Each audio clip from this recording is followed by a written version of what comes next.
is 91.7, the voice of women.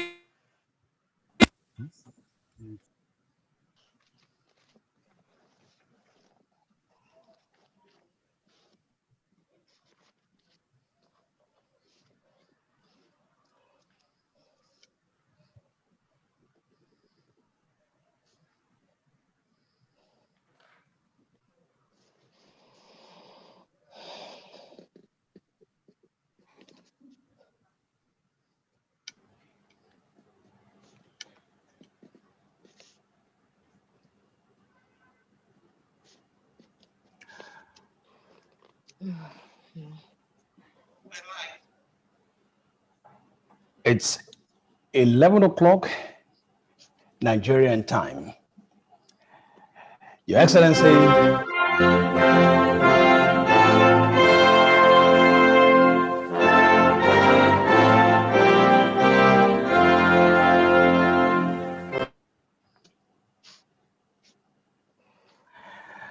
well, sorry about that. Your Excellencies, distinguished ladies and gentlemen, let me welcome you to the 5th Voice of Women Conference 2020. The 5th Voice of Women Conference is put together by Women Radio 91.7 and proudly supported by ActionAid Nigeria in partnership with Global Affairs Canada. To start proceedings, we take the national anthem.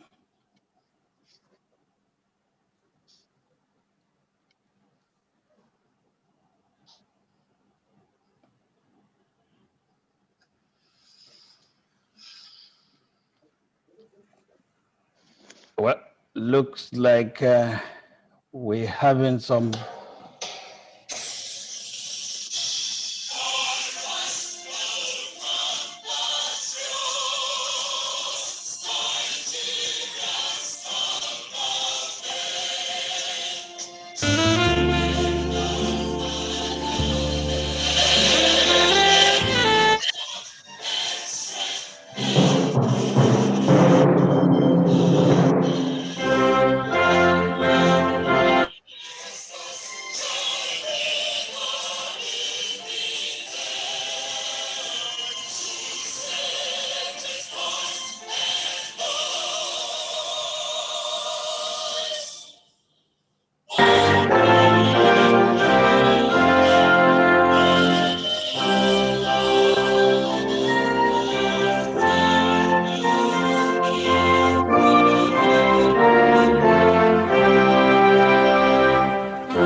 Thank you very much. Once again, I welcome you, Your Excellencies, to this conference. Every year in the past 5 years, Women Radio has always brought us together to look at topical issues affecting the family, the community, the society, the nation, with a view to agreeing on action plans towards achieving a better society for women and the family. This year is not different.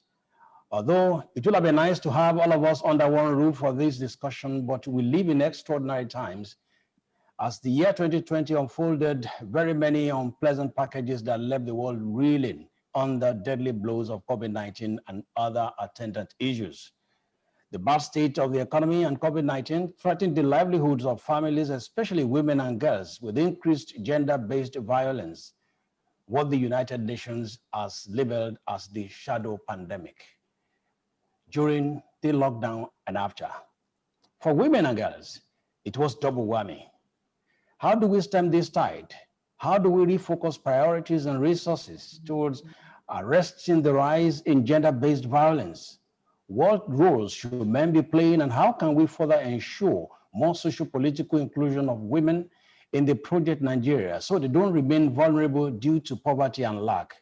These and many others are the questions we hope to provide answers to and come up with action plans as we gather as men to raise our voices against gender-based violence, which is the theme of this conference. Your Excellencies, ladies and gentlemen, let me welcome our key guests, keynote speakers, and facilitators. I'd like to welcome our keynote speaker from the State of Peace and Tourism, His Excellency Right Honorable Simon Bakola Long, Governor of Plateau State and Chairman, Northern Governors Forum. And from the State of Harmony, my pleasure to welcome His Excellency Governor Abdul Rahman Abdul Razak of Kwara State. I also like to welcome the representative of the Deputy President of the Nigerian Senate, very distinguished Senator Barisi Obiomo Osage, represented by his special advisor here, Dr. Otive Igboso. I also welcome other distinguished guests who are here. A special advisor on security matters to Oyo Governor and former Commissioner of Police in Lagos, Mr. Fatai Owosheni, is also with us this morning. Professor Larry Bale, CEO Business School, Netherlands International, we welcome you. Ambassador Ayolukomi, DG Nasima, you're welcome. Malam Hamza Lawal, founder Connected Development Code, we welcome you. Mr. Lemi Igwegwe, EDMDI and convener Men Against Rape, we welcome you. Mr. Eric Onoha, an IT consultant who is one of our facilitators, we also welcome you. And Dr. Kole Shetima is the director of Makoto Foundation Nigeria. We also welcome you to this conference. And I must also welcome Dr. Tunde Okewale, our chief host and chairman, St. Ives Communications, owners of Women Radio.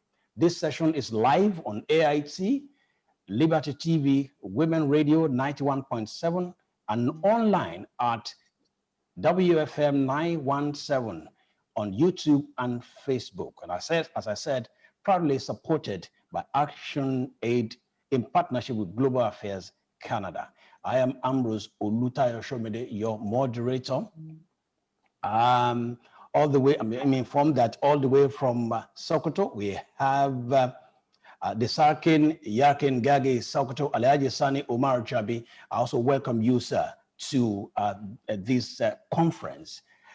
Your Excellencies, distinguished ladies and gentlemen, at this point, let me welcome His Excellency, the Governor of Plateau State and Chairman, Northern Governors Forum, Right Honorable Simon Bako Lalong, for his opening remarks. Thank you very much. Thank you. The Deputy Senate President, Federal Republic of Nigeria, distinguished Senator Ovi Omo Agege, ably represented by Dr.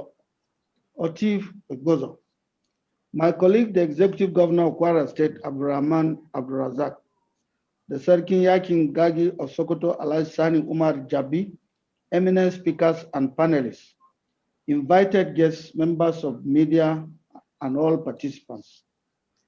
5 years ago, precisely on 17 December 2015, the first Voice of Women Conference was organized in Lagos to launch Women Radio 91.7 FM. This dream has steadily grown to what we are witnessing today as we mark the 2020 edition. I'm very delighted as Governor of Plateau State and Chairman of Northern Governors Forum to welcome you to this landmark event.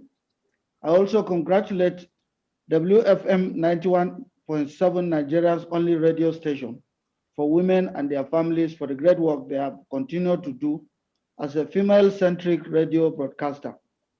I understand that in the past 4 years, Women Radio 91.7 has organized its annual Voice of Women Conference annually, dominated by female participants.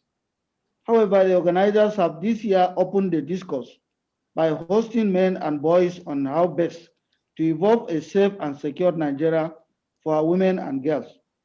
Therefore, the theme for today's 5th Voice of Women Conference, which is Men's Voices Against Gender-Based Violence, unquote, is not only appropriate, but timely, considering the prevailing challenge we face on this subject. I commend the Board of Directors, management, and staff of Women Radio FM for amplifying the voices of men and boys through today's conference. We are all aware that COVID-19 impacted our nation significantly, where it disrupted daily activities. This led to lockdown where people had to stay at home for months as government tried to fight the pandemic. On the other hand, it was a different experience for many of our women and girls in Nigeria who went through horrific forms of violence, including rape, defilement, physical and psychological abuse, even in their homes where they were expected to be safe. It is sad to note that some of our women and girls were violated and molested by people who were sometimes friends and family members. On other occasions, the violation was perpetrated by leaders who are supposed to protect them. This is a sad development that we must end without further delay.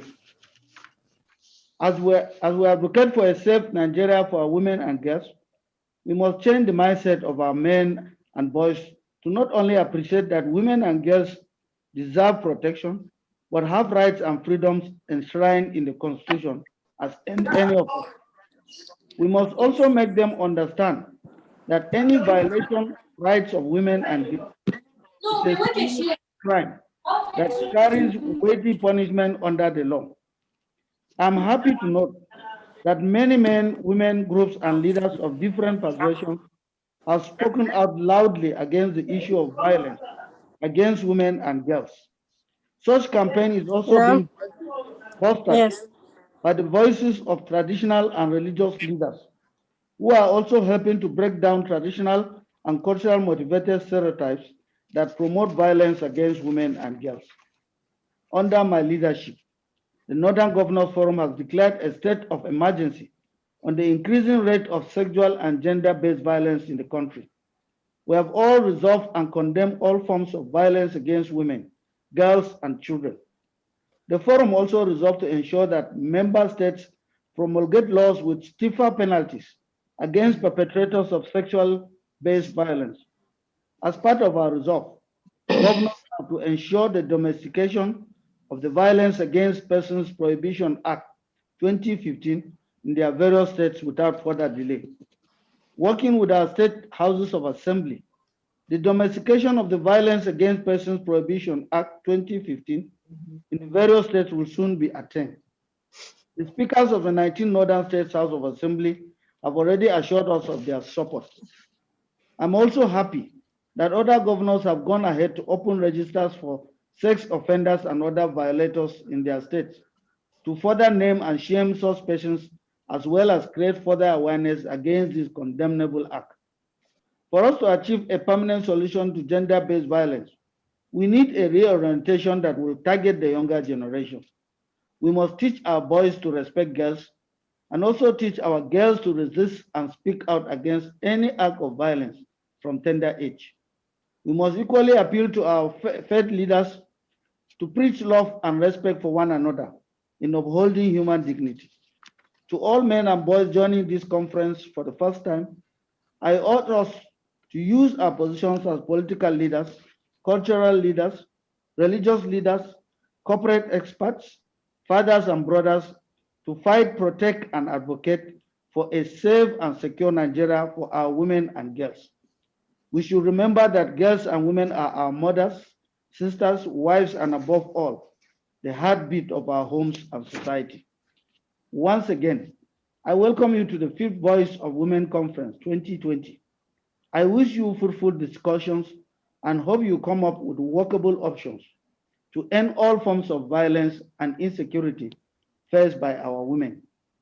It is therefore my honor and privilege to declare the Fifth Voice of Women Conference 2020 open.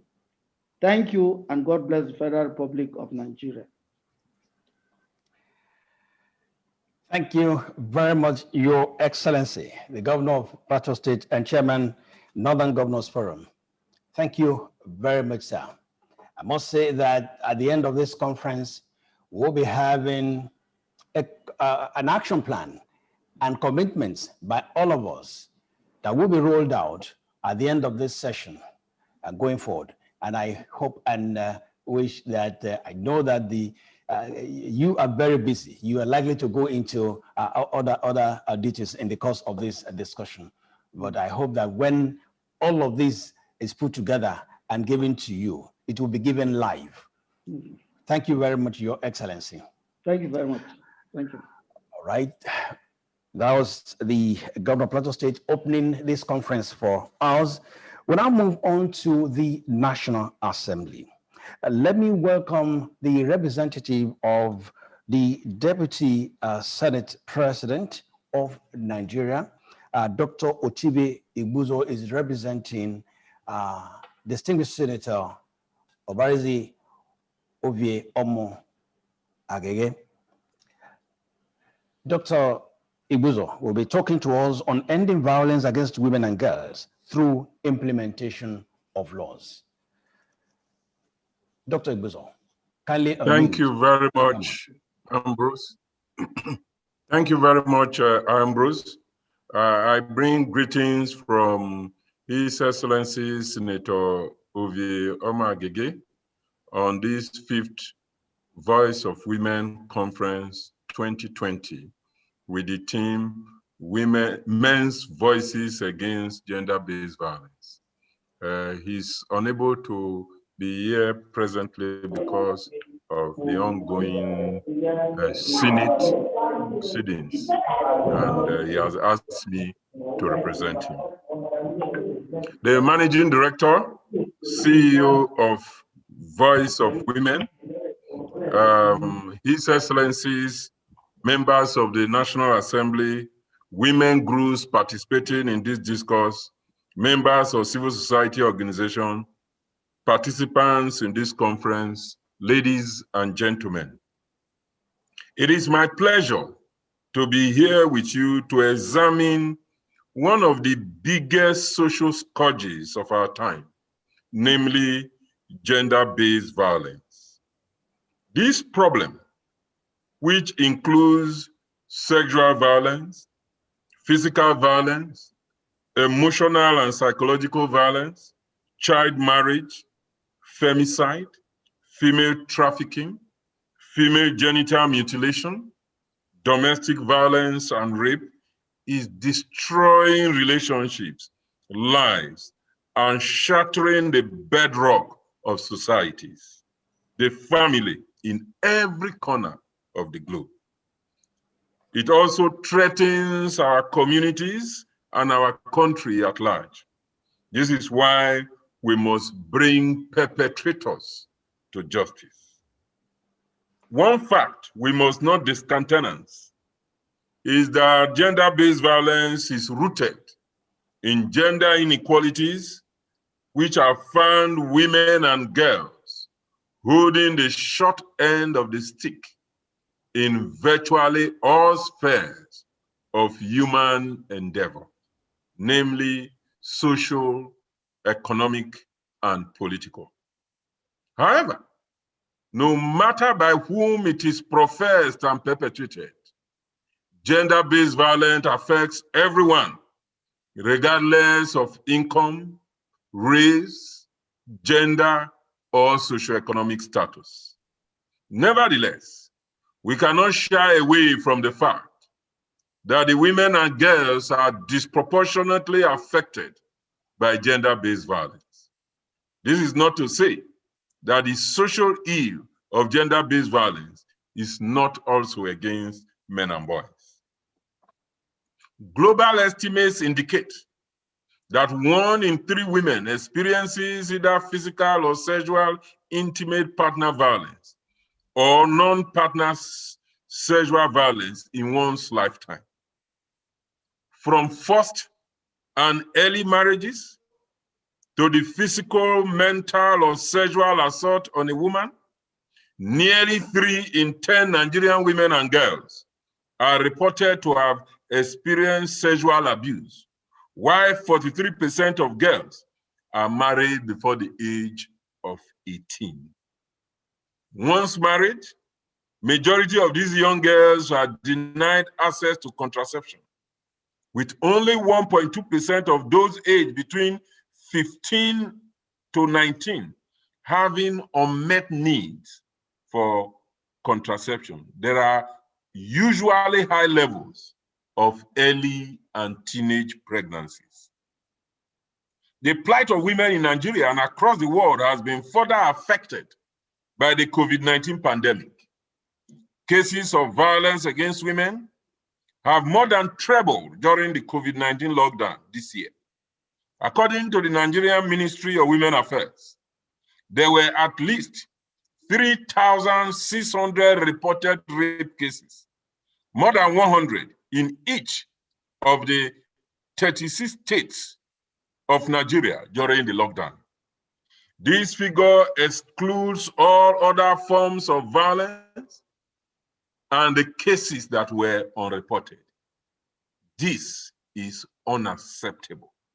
Thus, in fighting violence and abuse against women, Nigeria adopted in 2016 a framework and plan of action for the national gender policy. Subsequently, the 8th Assembly passed the Violence Against Persons Prohibition Act, VOW Act 2015, which seeks to eliminate violence in public and private life, prohibit all forms of violence against persons in both private and public life, and to provide maximum protection and effective remedies for victims, mostly women and children, as well as prescribe punishment for offenders.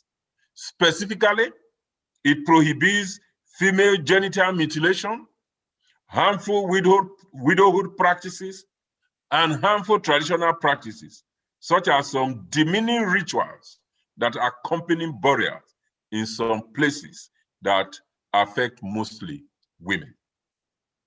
Since 2015, only 13 states and the FCT have adopted the VOW Act out of the Nigerian 36 states. These states are Oyo, Ogun, Lagos, Osun, Ekiti, Edo, Anambra, Enugu, Ebonyi, Benue, Cross River, Kaduna, FCT, and Plateau. I want to call on all states in Nigeria to domesticate that law without any further delay. Although it may have taken quite a long time for such a stern law to be introduced specifically on gender-based violence in Nigeria, there have been aspects of our common criminal law, as well as the penal code, that frown at gender-based violence, including battery and rape. These laws, as they appear, deal mainly with what we generally know as physical or non-subtle violence. Nigeria has also launched an e-monitoring platform to gather data and better track the culprits of violence. Also, various civil society organizations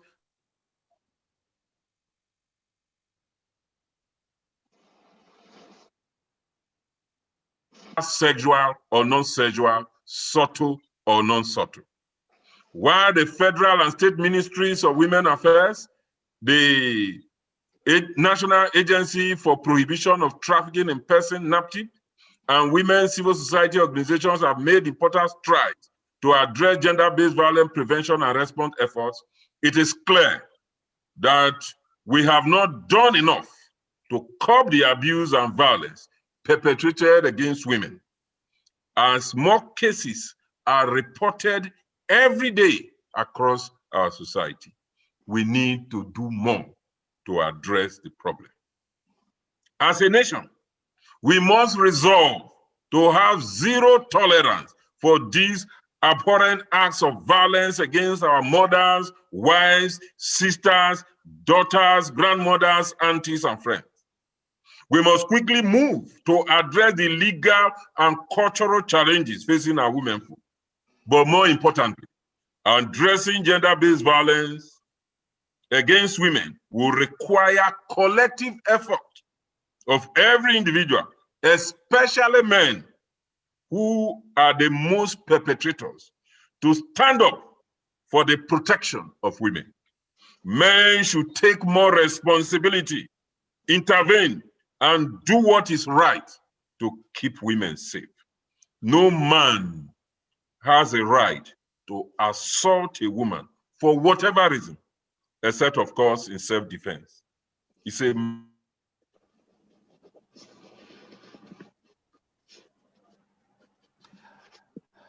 looks like both perpetrators accountable has come.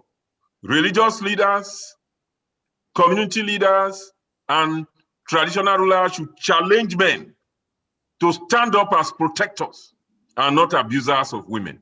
We can no longer look the other way while women are being abused next door or turn deaf ears to the cry of many women across our country for freedom from violence and sexual abuse. Every Nigerian has a duty to speak out against these crimes and to make every effort to report these crimes to relevant authorities and prevent them from occurring. We should also provide care and support to those who have suffered in the hands of abusers. For us in the National Assembly, there is no place for gender-based violence of any nature. We will continue to strengthen the laws to reduce gender-based violence and all forms to the barest minimum, if not totally eliminated. This is why on 14th May 2016, I introduced the Sexual Harassment in Tertiary Educational Institution Prohibition Bill 2016 on the floor of the Senate. And 6 months later, it was passed by the Senate. However, the bill could not make it through to the House of Representatives before the end of the 8th National Assembly. But because of my unwavering commitment to fighting this social ill, I reintroduced the bill to the 9th Senate on 3rd October 2019. And at its plenary section of Tuesday, 7th July 2020, the Senate passed the Sexual Harassment Bill 2020. The bill, now at the advanced stage at the House of Representatives, seeks to prevent, prohibit, and redress sexual harassment of students in tertiary educational institutions. This bill was necessitated because the internal mechanism of tertiary institutions for addressing cases of sexual harassment were either non-existent or inadequate. It is expected that when the bill becomes an act, it will eventually eliminate sexual harassment-related obstacles that inhibit the capacity of persons in tertiary institutions to fully develop themselves based on their gender. The fight against gender-based violence will probably take some time before we reverse the rising trend. It's not going to be easy either, but we must continue to fight by shining a light on the horrendous atrocities visited on women around the country. We must rise up against all forms of gender-based violence, including subtle violence, which is found in all forms of discrimination and non-violent abuse of persons, in this case, based on their gender. As we make progress on this, I want to at this point suggest that Voice of Women and other civil society organizations draw more attention to those aspects of gender-based violence that are protected by African customs, such as some demeaning rituals that accompany burials in some places, female genital mutilation, forced marriages, among others. Although some of them, like female genital mutilation, unsavory customary burial and other rites, may have been captured by extant laws, such as the VOW Act, we need adequate advocacy from organizations such as yours. This is lacking so far, and I implore all of us to pick up the gauntlet and create the requisite awareness. Thank you very much for giving me the opportunity to share my thoughts. I wish you all a rewarding deliberation. Thank you, and God bless. Thank you very much, Dr. Otive Igbozo, standing in for the Deputy President of the Nigerian Senate, Distinguished Senator Obarisi Ovie Omo Agege. Thank you very much for that commitment. We move on to Kwara, the place of harmony, and unfortunately, I think the governor just left a minute ago. He's been with us since we started at 11 o'clock, but due to some other serious commitment, he's had to excuse himself. But we'll go over to Kwara State as we're now being joined by the Chief Press Secretary, who will be delivering the governor's address. Governor Abdurrahman Abdurrazak of Kwara State is to talk to us on political inclusion for women and girls. So I just yield the ground to the Chief Press Secretary to come on, kindly unmute and deliver His Excellency's address.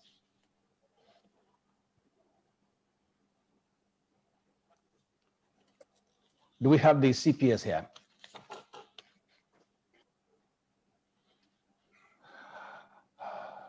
Well, we know that your time is very precious. We all know that, we also know that the issue at stake is very germane. We, however, do not intend to keep you for too long here. And as the moderator, I want to humbly appeal that we keep all our contributions within the allotted time of about 5 minutes thereabouts, so that we can round off in time. As I said, we are on AIT, we're on Liberty TV, we are on WFM 917. There'll be a session for us to ask questions from our discussants as we go along, and the call for action and commitment will be rolled out at the end of the session. I want to appeal again that we keep our microphones muted and only switch on when we are recognized and we want to talk. Do we have the CPS to the Kwara governor here so that we can have the governor's address presented? He is to talk on political inclusion for women and girls, but we must say a big thank you to His Excellency. He was with us from 11 o'clock, and unfortunately, he's had to go on to other assignments and commitment. But if the CPS is not ready, I will want to quickly proceed on to the traditional institution, because there's no way we can talk about gender-based violence without taking into cognizance in the cost of the. Good morning. Can you hear me? I'm here.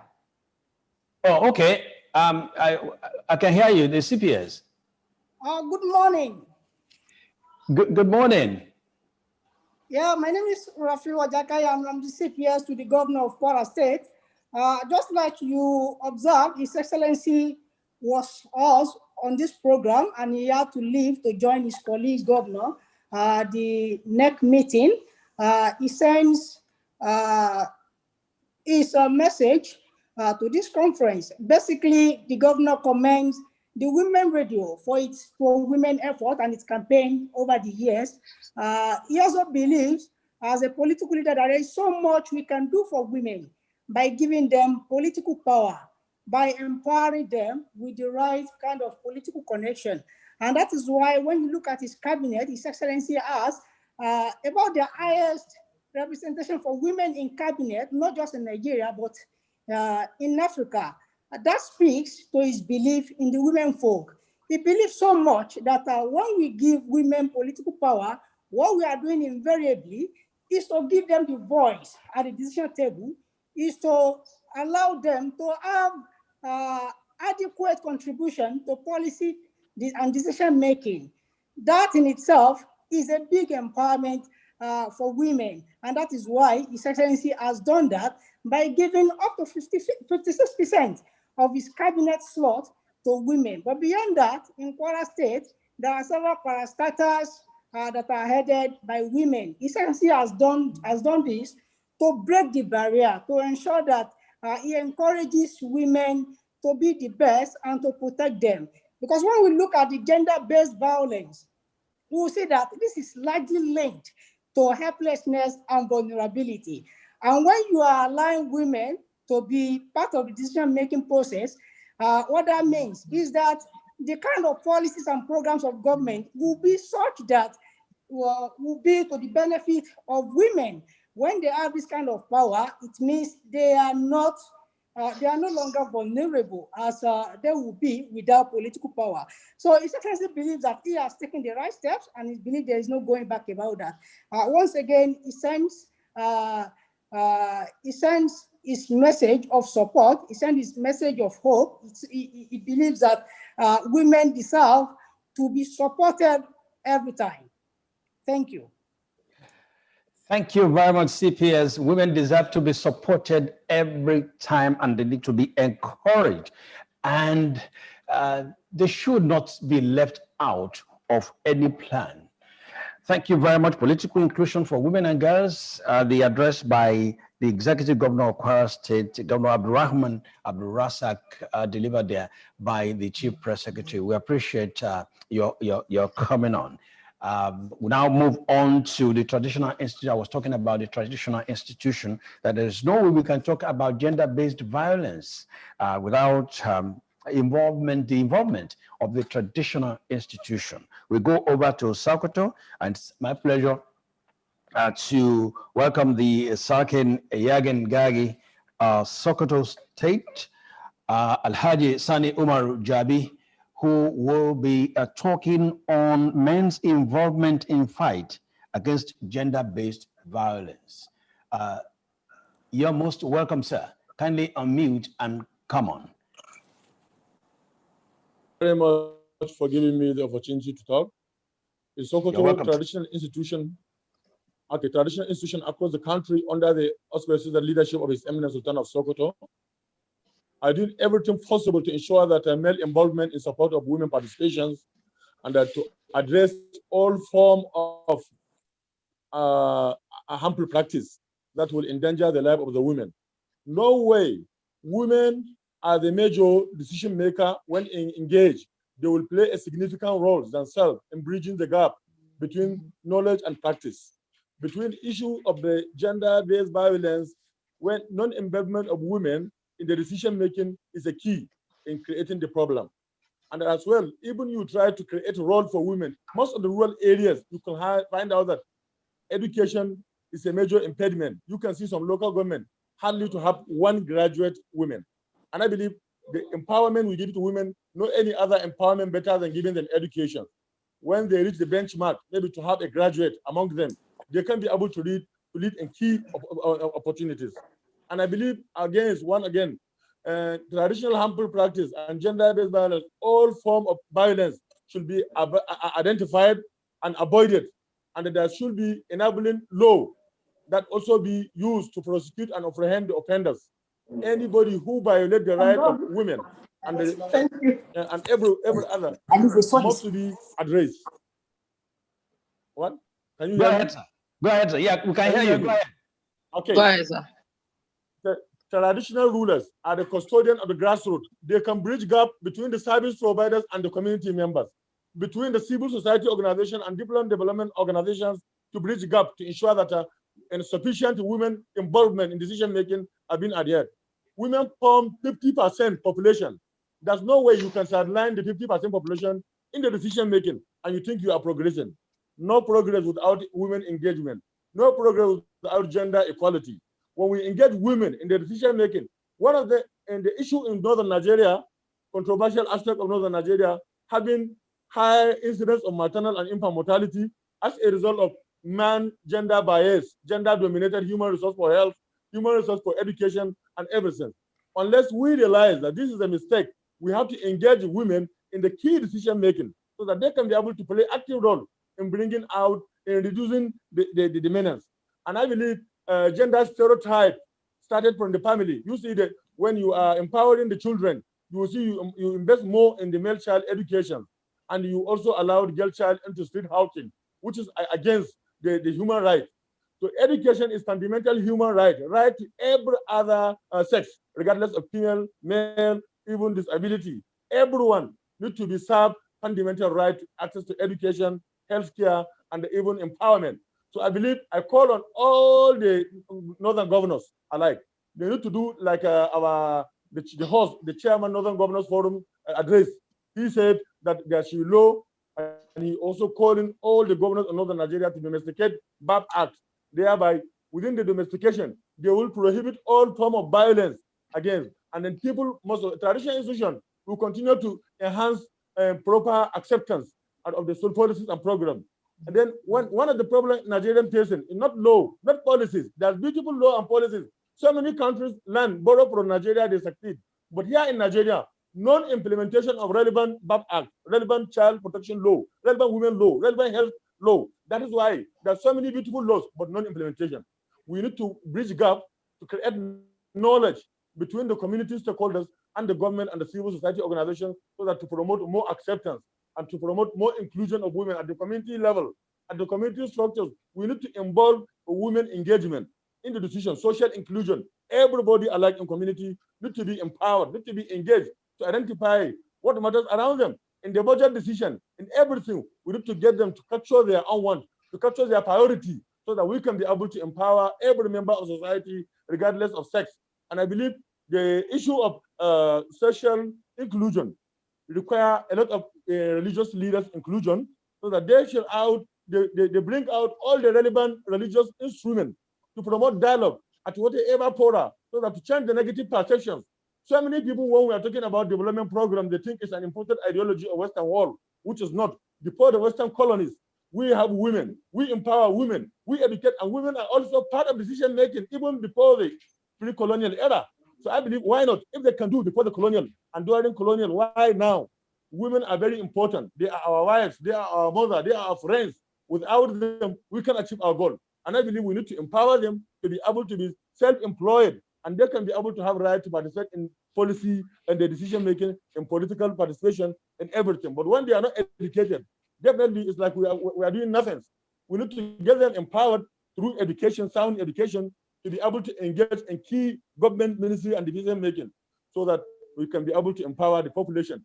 No way the labor market is dominated by male. We need to key in the women in decision making so that they can do something at the labor market, so that we can find out at equilibrium level. Thank you, sir. Alaji Sani Omar Jabi, the Sarkin Yakengagi in Sokoto. Thank you very much, sir, for your so much. Contribution. There are beautiful laws, but challenges lie in the implementation. Women should be educated, empowered, and given a voice. And we need to bridge the gap between what we feel they want, what they need, and the role they should be playing. There should be inclusion. If you are just joining us on radio, this is the 5th Voice of Women Conference with the theme Men's Voices Against Gender-Based Violence. And what we have here are men, decision makers, homemakers, leaders of thoughts and ideas coming together to raise our voices, to put our voices together. As Sarkin Ayagi was saying there, that we need to raise our voices. And as the Deputy Senate President said, we need to say no to gender-based violence, especially those that are targeted against women. We appreciate this opportunity presented by Women Radio 91.7 FM.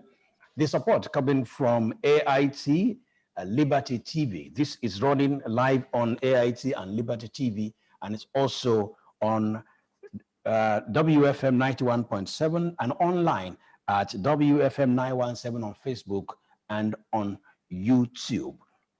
Let me welcome students from Star Right Schools, Abuja. They're young boys, and we need to start grooming them. We need to start putting them on the path we want them to work when it comes to the issue of violence, gender-based violence. How do we include women? How do we bridge the gap? As Sarki Omar, as Alaji Sani Omar said. Let me go over to the CEO of Business School Netherlands International Nigeria, Professor Lere Bali. Empowering women through business and education. That's what he'll be talking to us on. Prof, kindly unmute and come on. Thank you so much, Mr. Ambrose Shomide, and the organizers of this notable event on radio, particularly the Voice of Women, the WFM 91.7 AIT, Liberty TV, and many others who are supporting the gesture. All other protocols observed. One of the critical sustainable developmental goals of UN is actually the number 5, which is to actually achieve gender equality and to be in a position to empower all women and girls. And there had been an association and a correlation that showed in locations and countries with very low empowerment of women, the gender-based violence becomes higher. So the lower the level of education of women, the higher the level of gender-based violence. And it is on this note that educational institutions, particularly leading world educational institutions like ours, we are conscious of this, and we are therefore deliberately making choices in terms of admission procedure or admission criteria. We have over 50% of our students as ladies. Over 50% of existing graduates are ladies. They are women. And the objective is to be able to address gender-specific related factors in order to empower them physically, emotionally, mentally, socially, spiritually, and indeed financially. The financial inclusion is the primary focus of the UN SDG. And the objective is to be able to focus on increasing the flow of resources, particularly financing, through global access to capital for women. And we have realized that empowering women through financial and business inclusion is the way to go. But it is important for educational institutions at every level, from primary, secondary, A-level, university, and postgraduate, to understand that financial assets and financial inclusion to women is not enough.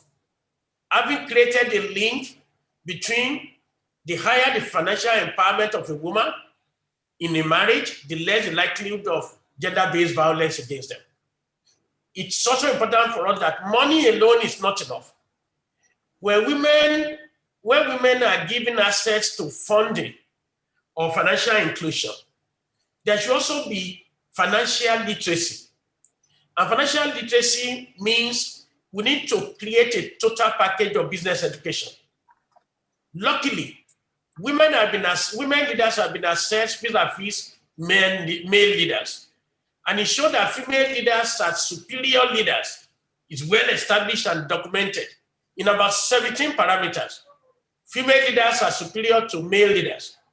And so if we really want to deal with gender-based violence, and we want to improve the empowerment of women in relationship to their counterpart males, we need to improve the education of business literacy, covering operations management, marketing. In operations management, women are naturally endowed with multitasking work, and so they are capable of doing well in operations. The best student for the graduating set 2020 this year is a woman for business in Netherlands, had a distinction, and it's a great pride to Africa. Women are naturally good in marketing because they normally have good relationship in relation to other people. And so marketing is not a problem for them. We need to also train them and build their literacy on information management, particularly IT, because the world we are moving into is now driven by the fourth industrial revolution. And so technology is the primary driver, artificial intelligence. Women are naturally people's managers. They know how to relate to people. So human resource management is also key as we empower them in managing their businesses, so HRM is key. Strategy development is particularly important for women because women have a tendency to look at the short-term issues, but it's critical to bring that short-term activities to be linked with long-term. And so business literacy in strategy is key. Business literacy in international management is key as well, because today, e-commerce has made it possible for a woman to stay in her house and to be able to reach every part of the globe. The globe has become a village through e-commerce. It's therefore important, as I try to sum up, but I know I just have 5 minutes, that empowerment of women is a very critical global imperative. And we cannot avoid to just abandon half of the world population. It's like trying to maximize only half of our brain. So if we really want to succeed, we want the world to be a better place. That population that accounts for about half of the population of the world must be sufficiently empowered. And the more you empower the women, the better the next generation is. But they spend more time with our children than we do. So because we know that the majority of poor people are also women, there must be deliberate effort to actively put policies in place to actively support the women. In a period of war, it's the women that suffers most. And so because they are in the majority, or at least half of the world population, we need a quantum leap in women's economic empowerment, and educational institutions will do well to teach women empowerment, not just at the postgraduate level, but to start to address it from primary school, including the issue of ethics and how to manage women. As I close today, we will appeal to all the first ladies of the various states in Nigeria, along with the first lady at the federal government level, to actually participate actively in the World First Ladies of the World Summit, and to bring back best practices as to the way to actually increase women empowerment. Money is not enough. Education is key. Providing scholarship to women actively, we go a long way from primary, secondary, A level to university and postgraduate level. We go a long way to transform the women. I would like to thank the organizer for the opportunity. Thank you so much. All right, thank you. Thank you very much, Prof. I know that we can go on and on and on when we want to talk about empowerment and all of that, especially when you have professors on coming to talk about subjects like this. Thank you very much, Professor Leribali. We take a breather here to take Women Radio's 1 minute video, just 1 minute. Then we'll be back with a panel of discussants. But I must appeal that we are already running out of time, and on television especially, every minute counts, and we have just less than 30 minutes to round off. The 1 minute jingle. Today, 5 years ago, on 17th December 2015, Nigeria's only radio station for women and their families, WFM 91.7, was formally launched. It has been 5 exciting years as a voice of women, 5 fruitful years breaking the silence culture, 5 fulfilling years amplifying the voice of women and fostering national development, 5 challenging years demanding for gender equality, accountability, fairness, transparency, and good governance. We could not have achieved this without you.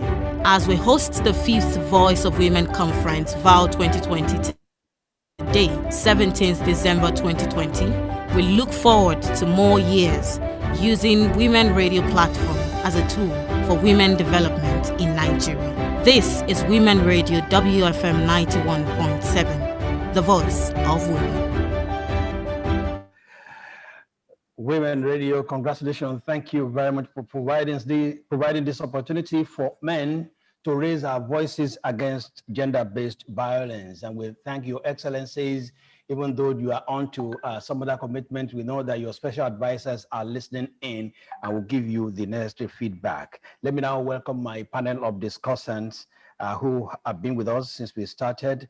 And I want to appeal that we keep our contributions to within 4 minutes to 5 minutes so that we can maximize the little time that we have left. First to go is the Director General, Nigerian Association of Chambers of Commerce, Industry, Mines and Agriculture, NASIMA, Ambassador Ayola Olukoni, has always been with us when we discuss this matter. Ambassador Olukoni, please unmute and come on, sir. Well, thank you very much, moderator. I hope I can be heard clearly. I also want to join others to say congratulations to Women Radio for this event. And I want to quickly stand on existing protocols. I sincerely hope I can be heard properly. This is indeed a very, very important issue, and I'm very happy that Women's Radio has been able to sustain this initiative for the past 5 years. But let us quickly put in proper context, let us put in proper context this discussion. And in this context, I would like to make reference to what the United Nations exactly has done in this time, because that is the lead agency as far as the international processes itself is concerned on gender and development issue. 5 conferences, the conference in Mexico, 1975, the conference in Copenhagen, the conference in Nairobi, International Conference on Women in Development in Nairobi, as well as the Beijing context. The 2 conferences in Nairobi and, of course, Copenhagen and Mexico are very, very important. Nairobi was where the UN and the international community looked at the question of rural women. And I think I must say that that was where Nigeria itself got the idea of better life for rural women to up together. That means that the international processes, put us was very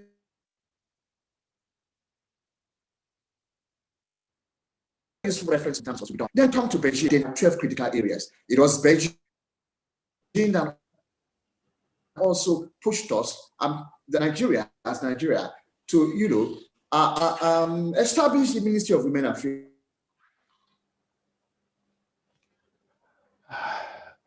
We seem to be having some challenges with Ambassador Lukan's audio. Mr. Chomida, I'm back. I think I'm back. Good. Okay, go ahead, sir. So I said Beijing was also very, very important for us, and that was where we had the UN Platform for Action.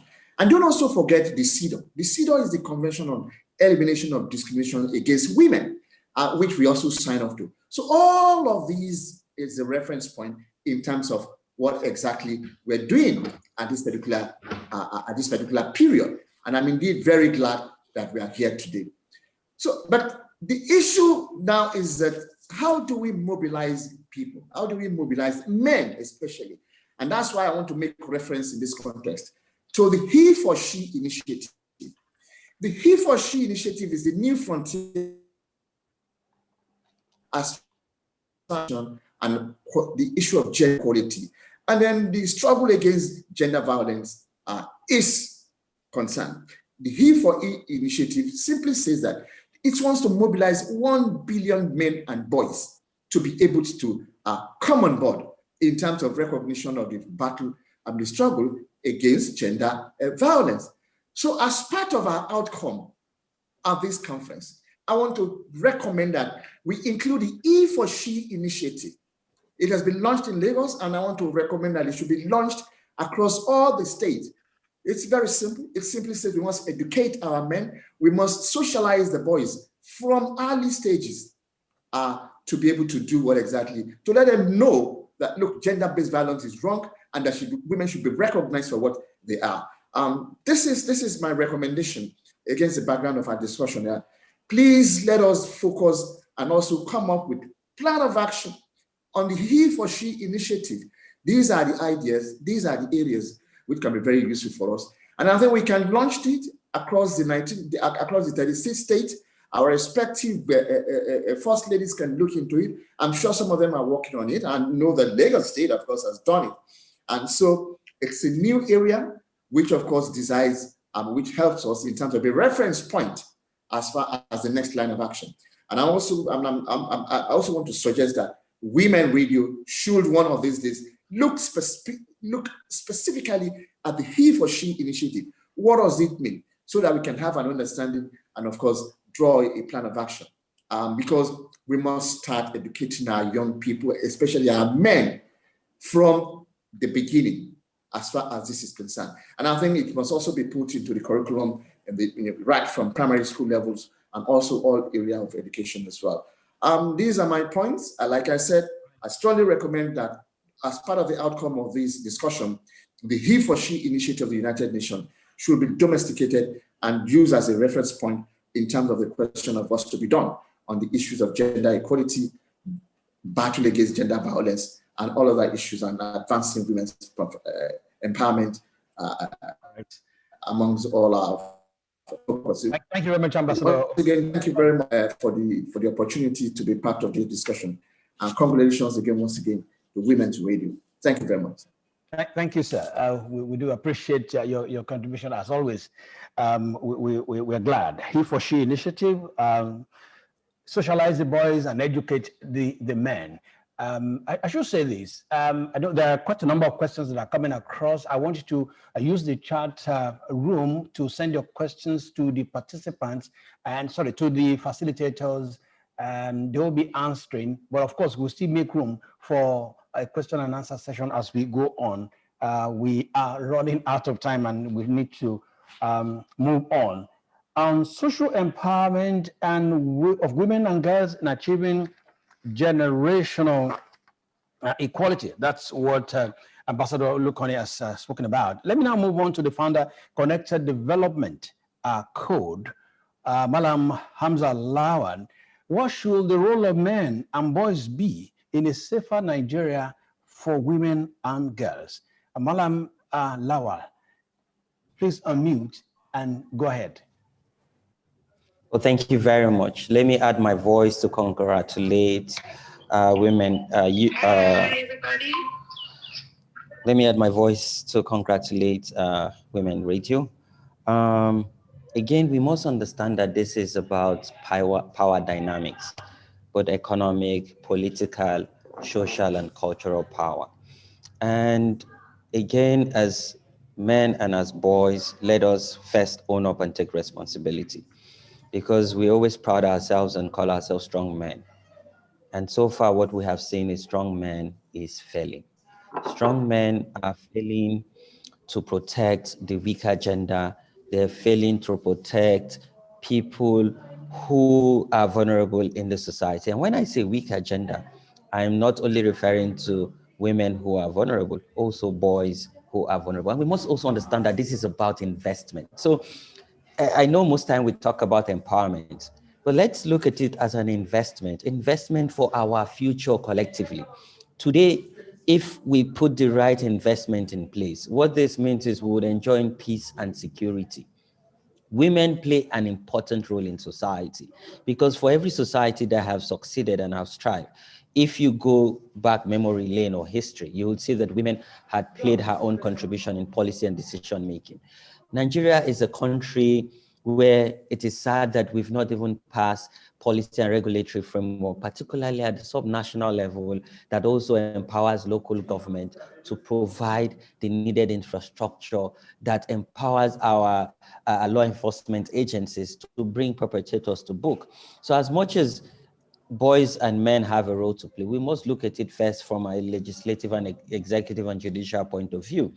But then, generally speaking, I think for a start, let's be good people, because being good even make you feel good and make you feel happy. Nigeria is in a point where we need to relook and rethink about how we do our things and how the role of women contributes towards nation building.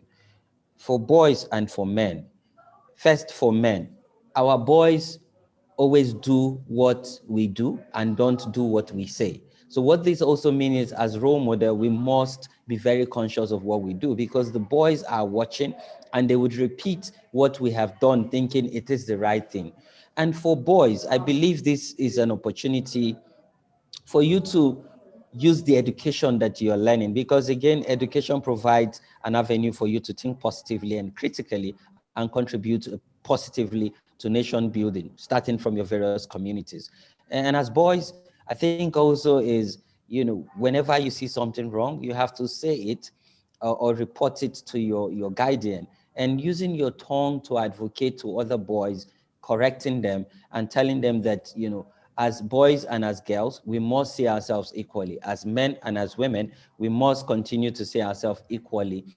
And because in the eyes of God, both in the Islamic and Christianity religion, we are all equal in the eyes of our Creator. I believe that if we can get this right, both from legal and regulatory framework, from our communities, from our homes, then we would have gender and sexual-based violence as a thing of history. Let me also state that we know that religion and culture plays a very important role. I believe, and I'm excited that we had a cultural and an Islamic leader who has added his voice to this campaign. We must continue to change the norm, shape the norm that allows for fertile ground for women and girls to strive and meet their potential in life. Thank you very much. All right, thank you very much. I think we need to, that could be a slip. We need to move away from this perception that women are weaker, the weaker gender. Because once we continue to hold on to that perception and believe, the younger ones that are growing up will continue to mirror that. We continue to feel and believe that they are not weaker. And we need to be conscious of that. But I must thank you, sir, for your contribution, that first we need to be good people. If you want a better society, We must be good people, and we must teach our boys right because they mirror us. We must be conscious of what we do because they will do what they see in us. Let me now move on to the Executive Director, Make a Difference Initiative and convener Men Against Rape, reorienting men's perception towards women and girls. How do we start that? I'm glad that we have some students, secondary school students that are joining us. They are boys, and we need to start grooming them to become good men from boys. How do we start to change that orientation? Mr. Lemi Ugegbe, kindly unmute and make your contribution. Okay, greetings to everyone. Thank you for having me. Congratulations to Women Radio and my sister Tonu. This is pretty straightforward. A lot of the perception that men have towards women and girls have been adumbrated here by earlier speakers. But we must say that there are certain myths, certain perception. One, women and girls are seen as less than men and boys. Women are seen as weaker vessels. Yeah, physically you may say that, but women are emotionally stronger than men. What a woman will go through 10 times over and still be there standing, a man will not take a quarter of that and survive. So women are specially built, specially made, meant to be understood and cared for, not subdued and subjugated as we have. So in going further, I think the greatest vaccine against gender-based violence is really re-education. Education is the greatest vaccine, and it must start early enough. Now, all of the treatment, all of the discrimination, all of the perception that makes the woman that limits the woman to a certain kind of job or limits her and feels that her voice should not be heard, she should just be seen, are a product of our the patriarchal norms and tradition in our society. I call it actually the conspiracy, the tyrannical conspiracy of religion, culture, tradition, and our laws. Now, that's the reason a man is grown 40, 50, and still looks at the woman inferior. So what can we do? In the words of Atjonak, he says, the illiterate of the 21st century is not he who cannot read and write, but he who cannot learn, unlearn, and relearn. We need to unlearn those societal norms, those perceptions that have made the man and the boy who becomes the man to see the woman and the girl as being inferior. So education means continuing advocacy, and we must start it early. Our generation upward already have suffered this. So indirectly too, through all of these patriarchal norms, some of us men will find ourselves as victims of wrong teachings, victims of sociocultural ethos, and we need to unlearn those. But the way to really solve the problem is to start from the tender age. I'm glad that Start Right School is here. So we can start right with the kids from primary school. And that's the essence of our organization, Men Against Rape. Men Against Rape sees that the best way to achieve this is to catch the kids young. So we need to have, one, inculcate in our curriculum how kids can relate with civility. One, can we teach as parents, when Janet does not want to play with John, can John respect the fact that, yes, Janet played with John 2 days ago, 3 days ago, even yesterday. But Janet today says, I want to be on my own. I don't want to play. I'm talking about primary school kids. Can daddy and mommy teach John to respect Janet's space? Now, once you can teach John to respect the fact that Janet has a right to say, yes, I played with you yesterday, but I don't want to play with you today. John is taught to respect that. There is no way John will grow up knowing that particular thing is the right thing, and he will grow up to become a man who is abusive or become a man who seeks to sexualize the girl child who has become a lady, an abuser. So it starts from that basic. We need to work on that. Then, of course, the whole idea of our laws, I talk about the conspiracy of society. The law itself, it's a totality of our socio-cultural ethos. Now, we need to work again while doing the reorientation, teaching the boys, teaching the men to unlearn those wrong perceptions, to begin to know that real men and real boys actually show their strength by protecting the girls and the women. They do not show their strength by subduing or overpowering the women. Real men, real boys don't hurt women. Real boys and real men actually tender. We need Now, to, you need to summarize. yes, Just summarize. we look at our laws. We are out of time. For instance, Men Against Rape has looked at the Penal Code, Section 55 of the Penal Code, for instance, which says that a man who has married his wife by native law and custom can pick the whip and beat her as though a slave or a child. That is one of the provisions that encourages gender-based violence against the woman. Pick the whip and beat her. 2, early child marriage, for instance, is a gender-based violence, and it's in conflict with the provision of the Constitution that talks about 18 years as the age of maturity, as the age of adulthood. But the Penal Code says if a child has grown old, grown to 14 years, or has begun to show signs of puberty, she can be married off. That is child marriage, and we need to correct those norms. Correct those norms by going to teach that one. Even if you are citing any of the religious canon, it is wrong, because even I can say with authority that there is an hadith in Islam that says a man who trains his daughters to age of maturity has a special place in paradise. So let's not confuse religion for tradition. Some cultural practices are confused as Islamic practice. It's not Islamic at all.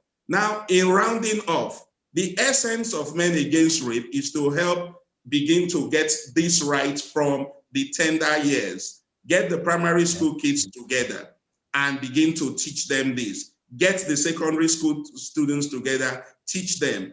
Get the university undergraduate, begin to teach them how to relate well. Now, in doing that, laws must back it. And by January next year, we briefed our lawyer, the law that discriminates against a woman and makes it possible that a man will pick the whip and beat his wife because he feels offended. That's gender-based violence.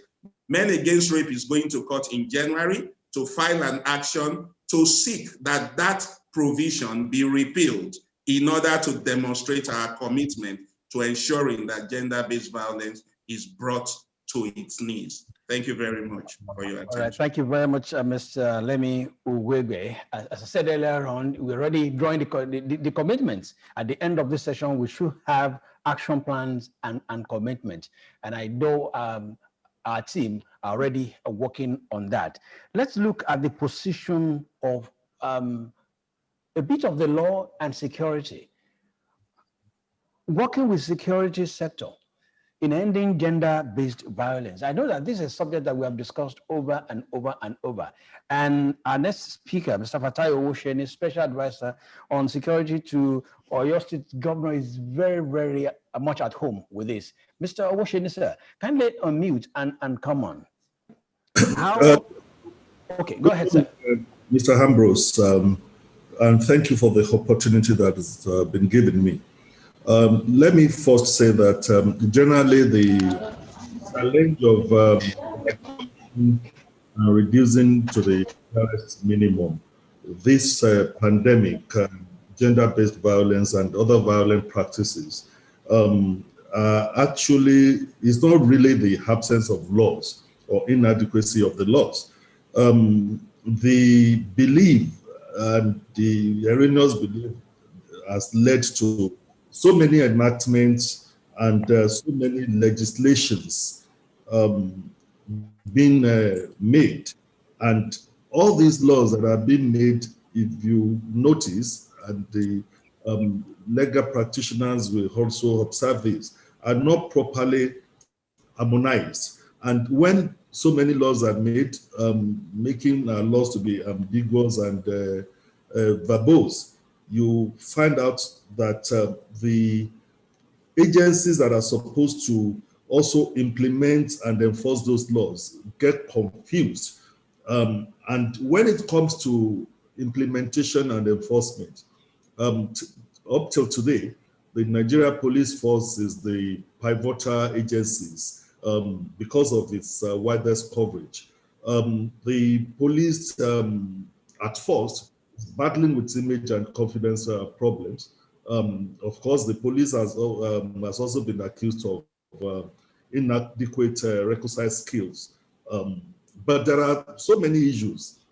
Going by experience of someone that had worked as a policeman before, there is the absence of the modern technological aid to investigation. We talk of the DNA and forensic technologies. We also have the pervasive cultural norms, which in most times when you are investigating cases of gender-based violence lead to pressure on victims and families to withdraw those charges. Or sometimes when you charge those cases to court, refusal to show up in the law courts for those cases that are charged to court, and then you don't get justice. Then you have the lack of access to specialists like the psychologists and the rehabilitation centers. But most importantly is the issue, which is very key, the non-appropriation of resources to discharge obligations that are placed on the enforcement agencies. If you've been following everything that has been discussed, even in the message of the Senate President, they mentioned the issue of making steps to strengthen the capacity of the law enforcement institutions, especially the police. But however, it is not all hope lost and lamentation. I know that the Nigeria Police Force at a point in time, with the support of the UN Women and the United Nations Population Fund, had come up with a gender policy for the Nigeria Police Force. And that policy document was developed to have a framework which allows for respect for human dignity, social justice, and the elimination of those acts that serve as threats to individuals and national security. However, moving on from there, we must be looking at how to ensure that necessary resources and appropriation are made for the agencies, especially the police, to discharge of the obligations that are placed on them by the different laws. If you are saying that, oh, yes, the police must ensure that victims are taken to the hospital, to the rehabilitation centers, and you are not making provisions for this, for how to discharge those obligations, you will still find out that the gaps are there. And when we are doing advocacy enlightenment, it has to be simultaneous among all the units of the criminal justice administration and of course the people. Because if you are building capacity in one end and lacking in other end, especially educating our people, the traditional rulers, on some of these practices that are repugnant to law, and just hammering on one agency, we will not be able to bridge the gap. So essentially, we must be able to provide that implementation gap, that is, provide and appropriate resources with which to carry out the enforcement and the implementation of the law. Thank you. Thank you, sir, Mr. Fatai Owoshin. Strengthen the capacity of law enforcement agencies. We should not leave them out. We must empower them to be able to discharge their responsibilities. Let's move on to addressing violence against women and girls through technology. And that will be the last contribution that will be taken from the panel. And we're now joined by Mr. Eric Onoha, who's been on, he's been on. I'll yield the ground to Mr. Eric Onoha to have your 4 to 5 minutes. How do we address violence against women through technology? All right. Thank you very much for having me. So I'll try to be brief in my explanations here. So I want to talk about this in more realistic terms. I want to sort of distinguish how you can sort these problems out with technology from the sort of fads that we have with different technologies. There's no app updates that can solve problems of gender-based violence. There's no new magical technology that's going to solve many of these problems that have been created over a lot of time and years. So many of these things are at best mitigatory. So I want to just bring this to this realistic sort of perception of what we can actually expect technology to do. I think some of the problems you have with some of these things, like let's say apps to help measure consent or date rape drug detectors or all of those sort of things, are that they are possibly pretty invasive on what they expect women to actually do in order to protect themselves. Or in many cases, they push the burden to women to actually protect themselves and make lifestyle changes that are quite difficult sometimes. Or you're always chasing the game in many of these cases because new technologies often create new ways for abuse. Because when you have social media, that's when you have things like revenge pornography and you have all other sorts of things that can actually be a problem. They're also not as intricate as the interactions that humans have. You can't have a consent app that would track continuous and withdrawn consent. You can't have an app that would be able to do things like track non-verbal cues that color the way interactions happen between humans. So I don't think those are the sort of things that we ought to be expecting technology to do. I think the real impacts that we can expect from technology are things that actually, or technologies that actually help facilitate and track the progress of the real work that activists do in helping to fight and the war for the hearts and minds of people. If you're not going to be able to change the perception of people, then no technology is going to just be able to magically solve many of these problems.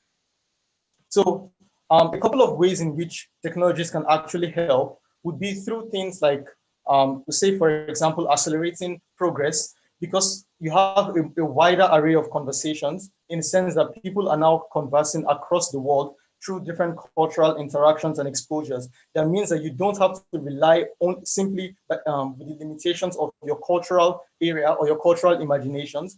As someone who is in a place that's pretty backward, you can still be exposed to the debates and discussions that go on in other parts of the world that are a bit more exposed, and you can leverage off of those things to ensure you have real progress even wherever in your society.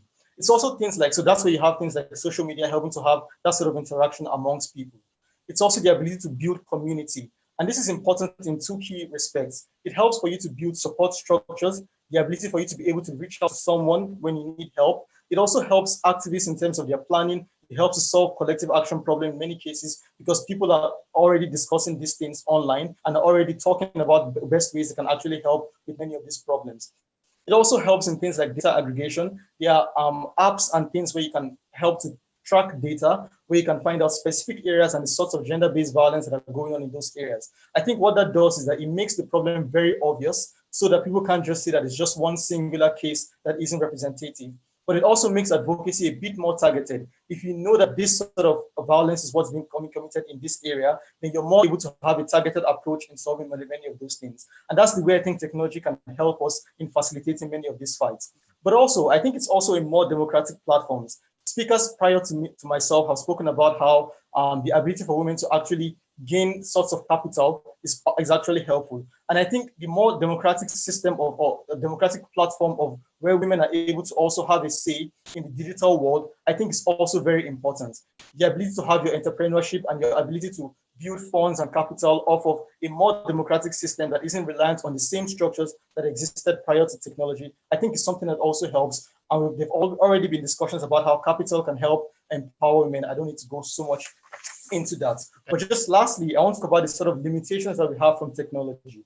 Technology obviously is a great tool, but the limitation we would have would be in things like relative poor socioeconomic status. So some women might not be as well-to-do as other people, and you might not be able to reach them readily. They might not be able to gain access to your social media accounts to build up all of the benefits that we talked about. I think this is where we ought to be able to do things like lobby governments to ensure that you have proper structures. If every single person in any community can have access to technologies, they should be able to have access as a community, whether it be through building of libraries or places where people can actually gain access to many of these technologies. Because the world we live in now is one where we ought to be able to leverage all these technologies.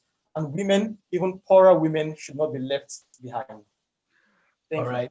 Thank you very much, Mr. Onoha. I must thank all our discussants. We are running out of time, and I have the challenge of managing the remaining 6 minutes between questions and the call for action and commitments, the vote of thanks, and all of that.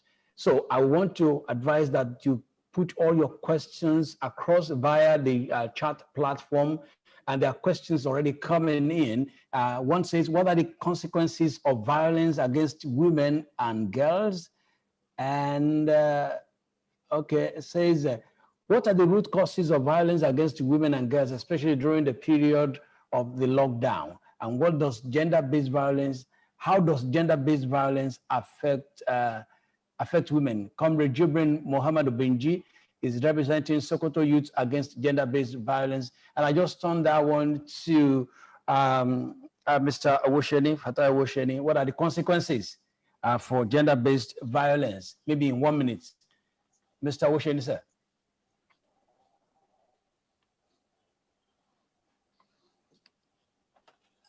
It looks like is gone.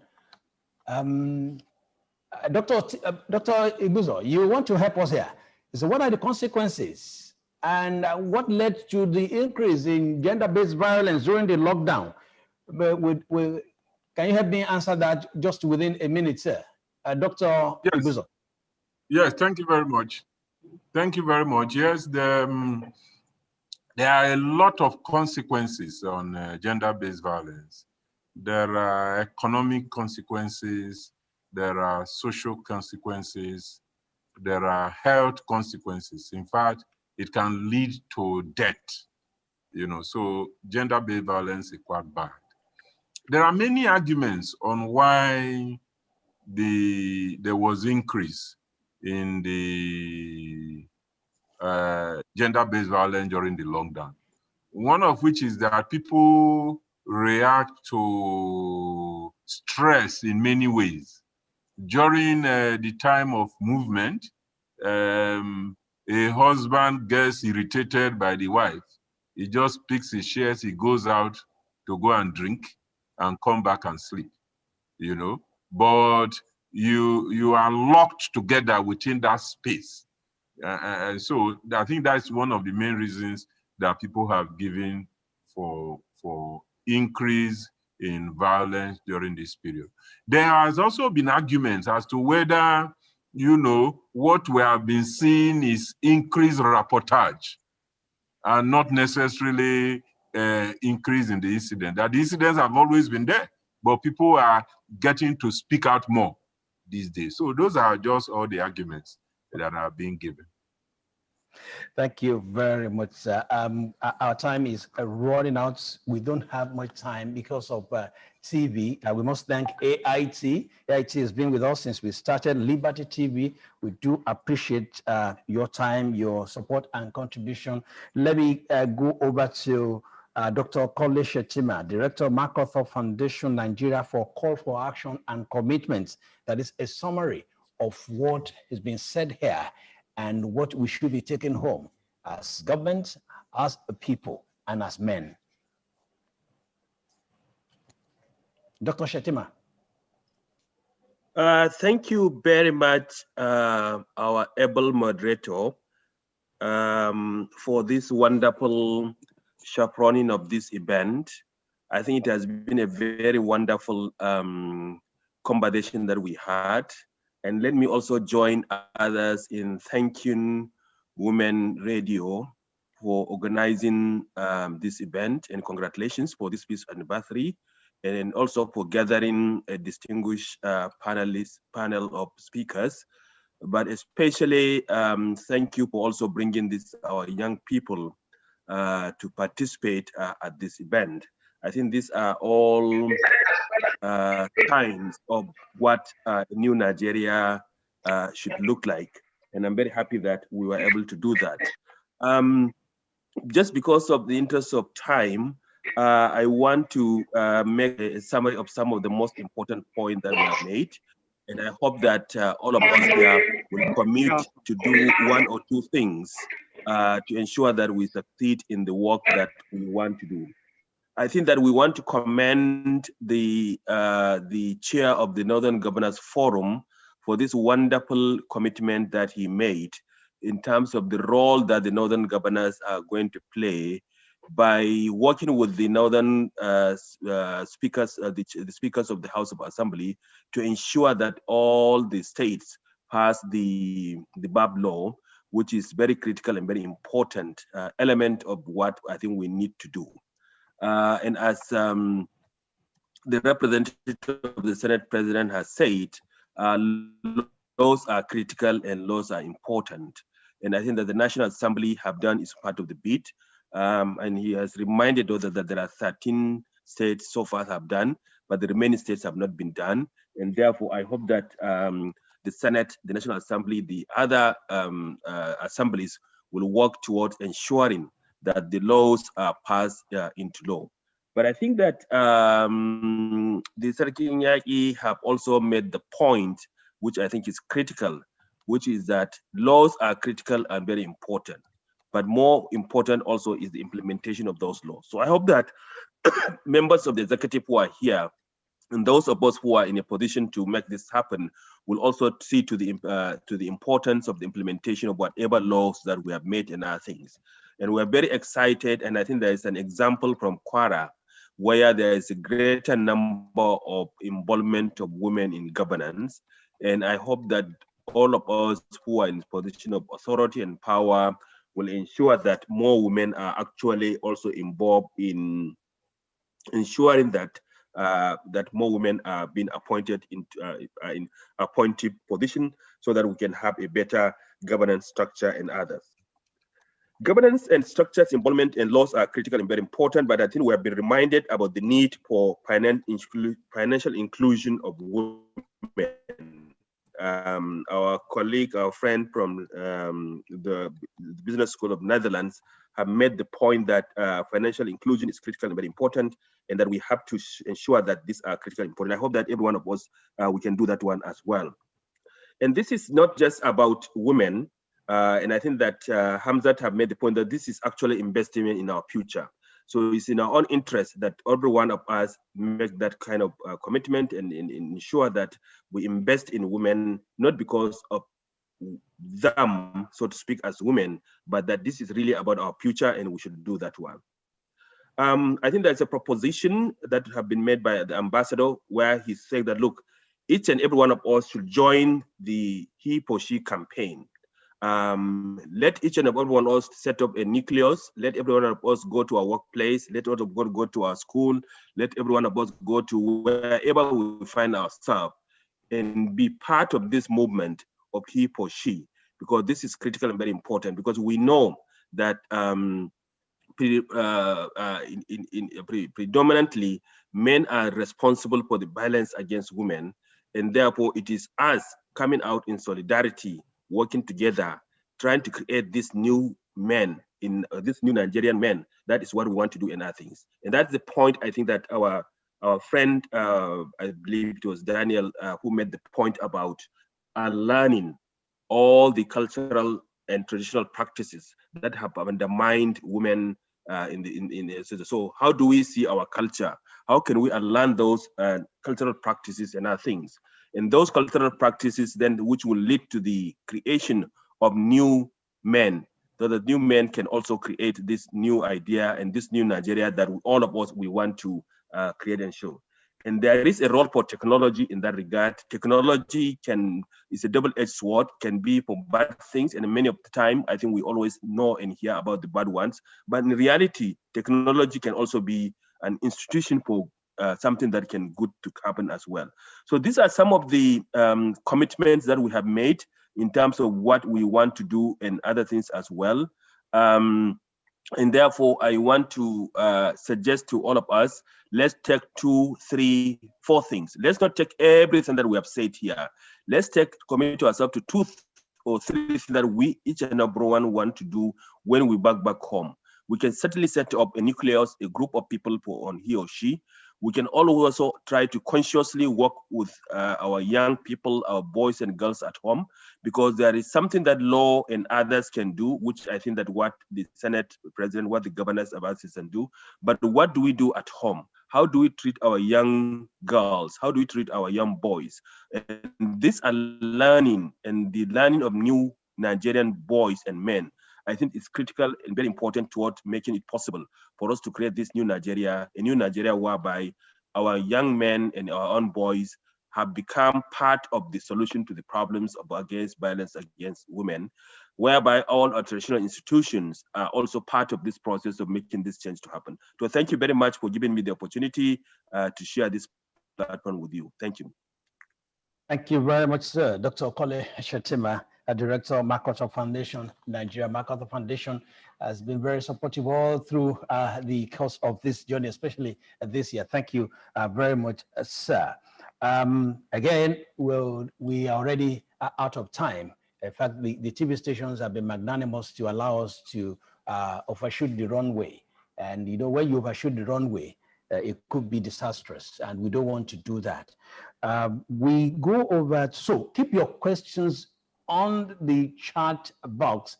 Let's use that platform so that we can have the facilitators and discussants respond to some of the questions that some of us are raising. There will be there's no time for all of us to come on to ask questions to be part of this, because we need to begin to round off now. But before we go, our chief host is here, Chairman, St. Ives Communications, owners of Women Radio, Dr. Tunde Okewale, will come on to give us the vote of thanks. The Chairman, Women Radio, Dr. Tunde Okewale, kindly unmute and make your contribution, sir. Thank you very much, Ambrose. Actually, it's Mr. Abayo Mishonaya who is giving the vote of thanks on behalf of the Chairman. All right, thank you. Please go ahead. Good afternoon, all. Distinguished Deputy President of the Senate, Senator Ovie Omoagege, Executive Governor of Plateau State, Governor Simon Bakola Long, Executive Governor of Kwara State, Governor Abdurrahman Abdurazak, Sakin Yagi of Sokoto, Alhaji Sani Umar Jabi, Dr. Kole Shetima, Director, MacArthur Foundation, Nigeria, our panelists, Director General Nasima, Ambassador Ayo Olukoni, Malan Hamzat Lawa, Executive Director of Connected Development Code, Lemi Ugegbe, Executive Director, Convener Men Against Rape, IT Consultant Eric Onoha, our able moderator, Ace Broadcaster Ambrose Shomide, and all participants of VOW 2020 conference. Thank you for your loud voices today. I feel honored and privileged to deliver a vote of thanks on this special day. Exactly 5 years ago today, 17 December 2015, we formally launched Women Radio 91.7 at the first VOW conference in Oriental Hotel, Lagos. Today, 5 years after, we have hosted a successful fifth VOW conference. We thank you all. We owe our existence to every listener, donor, funder, and advertising agency who continue to support our female-centric work. To the entire staff of Women Radio 91.7, we celebrate and salute your hard work and commitment to work. We have benefited from this year's conference despite holding it virtually. Words are not enough to tell you how this conference will help to further and continually push the women agenda in fighting against all forms of violence against women and girls. We will improve our programming for the benefit of Nigerian women and their families. I thank the organizing team and staff who put in their best to make VOW 2020 possible. Without each and every one of you, this year's VOW conference would not have been possible. I thank Dar Communications PLC, owners of AIT and Liberty TV, for their live broadcast you gave us. We are very grateful for this support. Our media colleagues, we thank you for joining this conversation and urge you to give good reportage in fighting violence against women and girls. We thank ActionAid Nigeria and Global Affairs Canada for supporting VOW 2020. On behalf of the Board of Directors of St. Ives Communications, owners of Women Radio 91.7, I wish you all a very good afternoon. Thank you.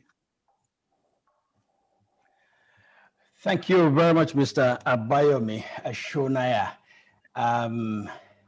Abayomi Shonaya, I must thank you for the support you've given to our sister, Tung Shonaya, who has worked tirelessly to ensure that we have a nice outing along with other team members. Thank you, Mr. Abayomi Shonaya, therefore that vote of thanks. And we must thank Women Radio 2 and all the other partners who have made this possible. AIT, MacCotter Foundation, Action Aid Nigeria, RAPHA, and all the people that have contributed to this journey all along, Liberty TV, and Women Radio, and every other person. There's a long list. We must say a big thank you. It is the 5th anniversary of Women Radio, and they do this every year to give us the platform, the opportunity. Many people have asked, why have you called it Voice of Women Conference and you're having men talk? Yes, it is important for men to come together. And that's the whole essence, for all of us to come together, to raise our voices, to say no to gender-based violence, no matter the gender, no matter the social class, no matter who, men, women, we are coming together to say no to gender-based violence. Let's be good people. That has been established today. It is the 5th anniversary.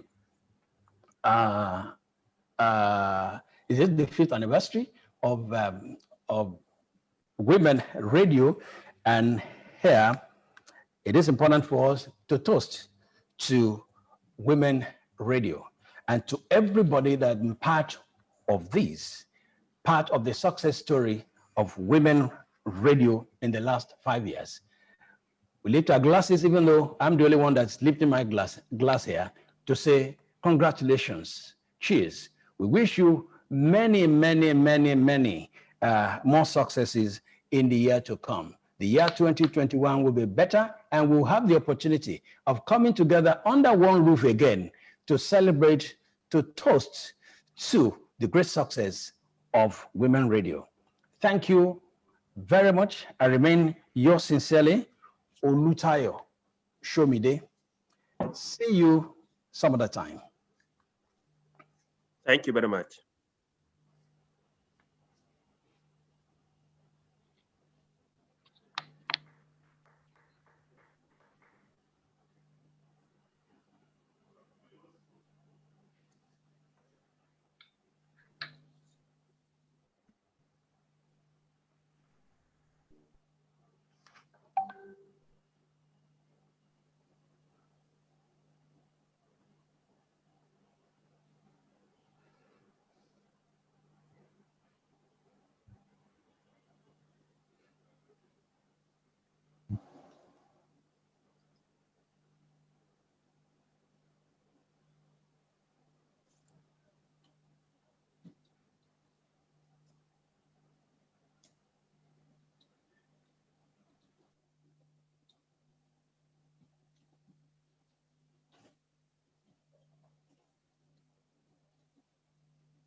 and all you acknowledge. Bisi, can you end, please? Can you end? Bisi, please end it live on YouTube. Thank you. We're done. What are you doing? Can you end it? Bisi, come on, end this thing on